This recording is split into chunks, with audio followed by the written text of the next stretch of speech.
ඔන්න ඉතින් යාළුවනේ අදත් ඔයාලා හැමෝම මගේ නිව්යෝක් කිචන් එකට හරිම ආදරයෙන් පිළිගන්නවා. අද අපි ගෙදර ඉතුරු වෙලා තියෙන බත් ටිකකුත් දාලා තව පොල් කිරි ටිකකුත් දාලා හරිම රස තෝස් එකක් හදමු. ඉතින් අපේ ගෙදර නම් නිතරම රෑ කෑමට හදන මේ තෝස් එක සාමාන්‍යයෙන් අපි හදන තෝස් එකට වඩා ඇත්තටම හරිම රසයි. ඒ වගේම හරිම ලේසි මේ තෝස් එක හදාගන්න. ඒ වගේම අද මම මේ තෝස් එකත් එක්ක කන්න රස පොල් චට්නි එකකුත් හදනවා. එහෙනම් අපි බලමු කොහොමද මේ රස තෝස් එක ඉක්මනටම හදාගන්නේ කියලා. ඉතින් මේ තෝස් එක හදාගන්න ගොඩක් ලේසි වුණාට තෝසේ බැටර් එක හදලා ටිකක් වැඩි වෙලාවක් තියන්න ඕන පිපෙන්න.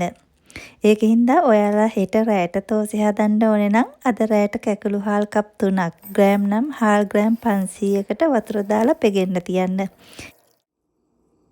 ඒ වගේම තව උදු කප් භාගයකුත් අපිට ඕන වෙනවා.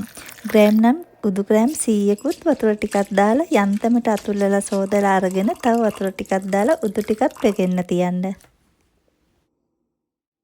දැන් පහවදා උදේට හාල් ටිකයි උදු ටිකයි මේ විදියට හොඳට පොඟලා තියෙනවා ඔයාලට දකින්න පුළුවන්.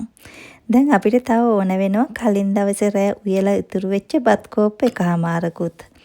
ඔයාලා ගන්න මේ බත් ටික එවල උයපු අලුත් බත් වෙන්න බෑ. බත් ටික උයලා පැය 6කට වඩා පරණ බත් ටිකක් වෙන්න ඕනේ. ඒකින්ද රෑ උයලා ඉතුරුණු බත් ටිකක් ගන්නවා නම් තමයි ගොඩක් හොඳ. දැන් ඉතින් අපිට තියෙන්නේ මේ බත් ටික, හාල් ටික, උදු ටික ඔක්කොම හොඳට බ්ලෙන්ඩ් කරගන්න. මුලින්ම මම බත් ටිකයි උදු ටිකයි බ්ලෙන්ඩ් කරගන්නවා. මේ වෙලාවේදී අපි උදු ටික පොගවගත්ත වතුර ටික විසි කරන්නේ නැහැ. ඒ ටිකත් දාගෙනම තමයි මේ ටික බ්ලෙන්ඩ් කරගන්න ඕනේ. මොකද මේ උදු වලයි උයලා ඉතුරුණු බත් වලයි තියෙන ලැක්ටික් අම්ල වලින් තමයි මේ තෝසේ බැටර් එක පිපෙන්නේ. දැන් මම මේ ටික බ්ලෙන්ඩ් කරගන්නේ උකු මිටි කිරි ටිකකුත් දාගෙන. ඔයාලට මේ ටික වතුරෙන් බ්ලෙන්ඩ් කරගන්නත් පුළුවන්. ඒ වුණාට පොල් කිරි ටිකක් දාගෙන මේ ටික බ්ලෙන්ඩ් කරලා තෝසේ බැටර් එක හදාගත්තම තෝසේ ටික ගොඩක් රසයි. අපි මේ ටික බ්ලෙන්ඩ් කරගත්තම මේ විදියට කෑලි හිටින්නේ නැති විදියට හොඳ ස්මූත් පේස්ට් එකක් විදියට තියෙන්න ඕන.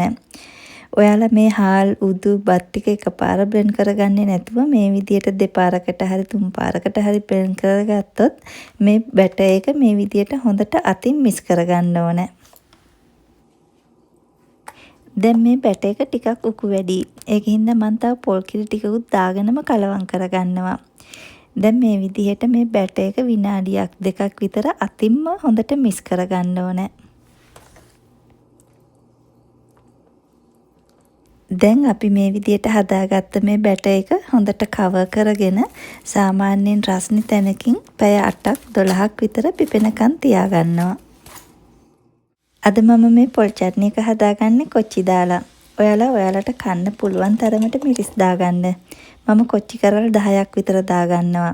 තව කපාගත්ත ලුණු ටිකක්, පොල් කෝප්පයක්, ලුණු කුඩු ටිකක්, කහ කුඩු ටිකක්, වතුර කෝප්ප කාලක් විතර දාගෙන මේ ටික හොඳට බ්ලෙන්ඩ් කරගන්නවා. මේ විදිහට මේ පොල් චට්නි එක ටිකක් දියාරුවට තියෙන්න ඕන. දැන් දෙහි ඇඹුල් ටිකකුත් දාගෙන ලුණු මදි නම් තව ලුණු ටිකකුත් දාගන්න. දැන් අපි මේ පොල් චට්නි එකට පොඩි තෙම්පරාදුවක් හදාගන්න ඕන. පොල් තෙල් මේස හැඳි දෙකක් විතර පෑන් එකකට දාගෙන තෙල් ටික රත් වෙද්දී අබෑට ටිකක් දාගෙන අබ ටික පුපුරද්දී හීනියට කපාගත්ත ලුණු ටිකක්, වෙලිච්ච මිරිස් කෑල්ල දෙකක් තුනක්, කරපිංච ටිකක් දාගෙන ලුණු ටික රන්වන් පාට වෙනකන් අඩු ගින්දරේ බැදගෙන අපි හදාගත්ත පොල් චට්නි එකට දාගෙන කලවම් කරගන්නවා. දැන් පැය 10ක් විතර පිපෙනකන් තියාගත්ත මගේ මේ තෝසේ බැටර් එක මේ විදියට හොඳට පිපිලා තියෙනවා.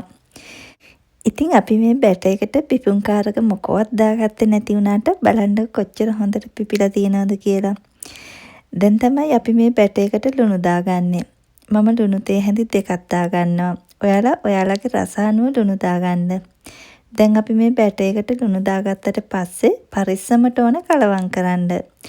ගොඩක් හදට බීට් කරනවා වගේ කලවම් කරගන්නේ නැතුව මේ විදිහට මේ එයා බබල්ස් වලට ඩැමේජ් වෙන්නේ නැතුව පරිස්සමට කලවම් කරගන්න. ඉතින් අපි හදාගත්ත මේ බැටර් එක මේ විදිහට ගොඩක් ඝනකම් නැති තරමක දියාරු බැටර් එකක් විදිහට තමයි තියෙන්න ඕනේ. ඒ වගේම ඔයාලගේ බැටර් එක මේ විදියට පිපිලා නැත්නම් තව පැයක් විතර රස්නේ තැනකින් පිපෙනකන් තියාගන්න.